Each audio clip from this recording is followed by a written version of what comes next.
सहकारिता सप्ताह के प्रथम दिन आदिम जाति सेवा सहकारी समिति तिलकेजा पंजीकरण क्रमांक 300 के प्रांगण में गरिमामय कार्यक्रम का आयोजन किया गया। कार्यक्रम का शुभारंभ सहकारी ध्वज फहराकर किया गया। इसके पश्चात समिति के उपविधियों का वाचन कर उपस्थित सदस्यों एवं ब्राह्मणों को सहकारिता के सिद्धांतों, उद्देश्यों और समिति के कार्यों की जानकारी दी गई है। कार्यक्रम में वक्ताओं ने कहा कि सहकारिता का मूल उद्देश्य आपसी सहयोग, पारदर्शिता को सामूहिक विकास की भावना को मजबूत करना है। सहकारी समितियां किसानों, ग्रामीणों और आम नागरिकों के आर्थिक एवं सामाजिक उत्थान में महत्वपूर्ण भूमिका निभाती हैं। सहकारिता सप्ताह के दौरान विभिन्न जन जागरूकता कार्यक्रम के माध्यम से लोगों को सहकारी आंदोलन से जोड़ने और उसकी उपयोगिता से अवगत कराया जाना चाहिए। इस अवसर पर ग्राम पंचायत के सरपंच तेरसबाई कंवर, पंच देवमूरत कंवर, उर्गा मंडल के अध्यक्ष किशन साव, राम मनोहर सोनी, मनीलाल हलवाई, पूर्व समिति अध्यक्ष, भैंसवा समिति के प्रबंधक दुलीप चंद धीवर, डाटा ऑपरेटर सहित समिति के सदस्य, किसान एवं बड़ी संख्या में ग्रामीणजन उपस्थित।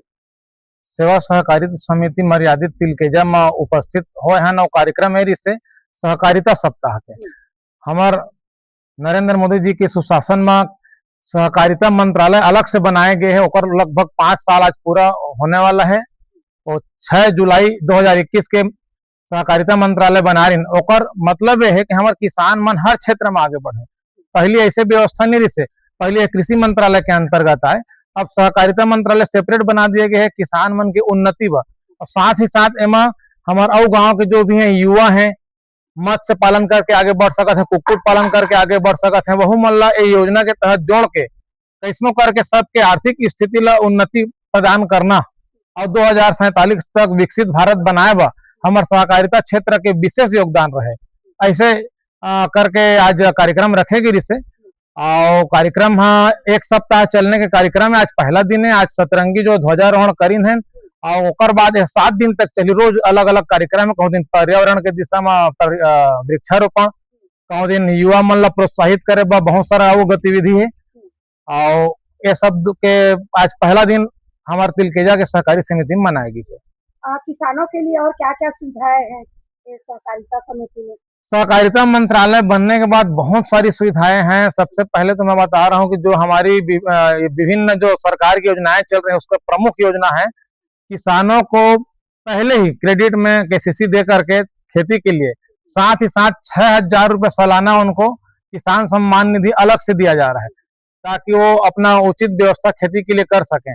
आप लोगों ने देखा होगा कि अभी बीच में विश्व युद्ध चल रहा है जहां से सारा ईंधन बाहर से इंपोर्ट करते हैं हम लोग, वहीं से केमिकल भी इंपोर्ट करते हैं, जिसकी कमी होने की वजह से सरकार ये फैसला ली थी कि जो बड़े किसान है वो किस्त किस्त में अपना खाद ले जाएंगे, क्योंकि छोटे किसान जो है उनको दिक्कत होता है, बड़े किसान एक मुश्त ले जाते हैं। तो उस पर फिर रियायत देते हुए सरकार ने फैसला लिया है कि अब हमारे पास पर्याप्त खाद हो चुका है।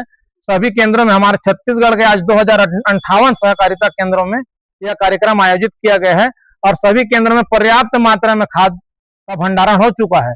तो अब किस्त किस्त में नहीं, सभी को एक बार में ही किसानों को सुविधा दिया गया है कि अपना खाद ले जा सकते हैं।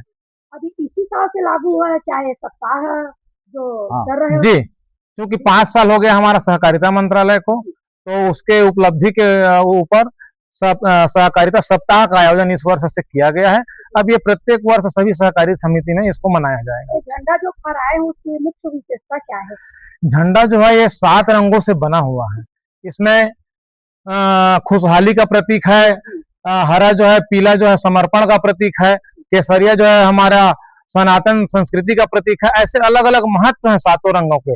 उसमें नीला, हरा, गुलाबी ऐसा करके 7 रंगों से वो ध्वज को बनाया गया है। और कुल मिलाकर सहकारिता मतलब साथ लेकर हम क्षेत्र को आगे बढ़ाएंगे, उन्नत कृषक बनेंगे, ऐसी भावना लेकर के खुशहाली के लिए सतरंगी ध्वज को फहराया गया। कोरबा ब्लॉक में सबसे टॉप में आते हैं तिलकेजा जो सहकारिता समिति है, उसके बारे में क्या कहेंगे? सारी सुविधा यहीं पर है। अभी बता रहे थे प्रबंधक जी ने कि हमारे कोरबा जिला में लोन के माध्यम से या और अन्य जो सुविधाएं हैं कोरबा जिला में टॉप है, बोले उसके बारे में जानकारी बताएंगे? नहीं, इसमें बिल्कुल सच्चाई है। हमारा पहले इस क्षेत्र में एक भैंसवा बस सहकारी समिति था।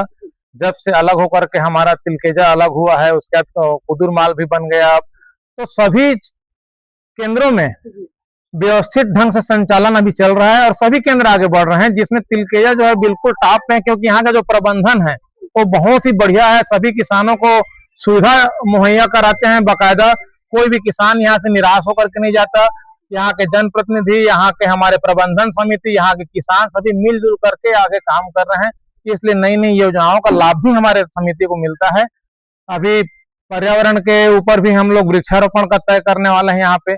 इसके बाद आगे और भी प्रतीक्षालय का निर्माण हो ही गया किसानों के लिए, जो भवन है। आगे भी और यहाँ पर योजनाएं हैं, लगभग 2 करोड़ का बड़ा गोदाम भी बनने का अभी प्रायोजन है यहाँ पर।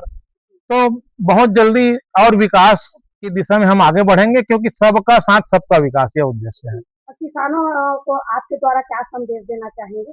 मैं यही संदेश देना चाहूंगा कि रासायनिक खाद का उपयोग कम से कम करें, जैविक खाद को बढ़ावा दें और अधिक से अधिक उपज आए ऐसा वो खेती करें, क्योंकि सरकार हम जो सोचे नहीं थे उतना 3100 रुपया क्विंटल के पीछे जो दे रही है, एक एक दाना धान की खरीदी जो कर रहे हैं, तो हम लोगों को भी चाहिए कि हम अधिक से अधिक इसमें रुचि लेकर के खेती को बढ़ावा दें।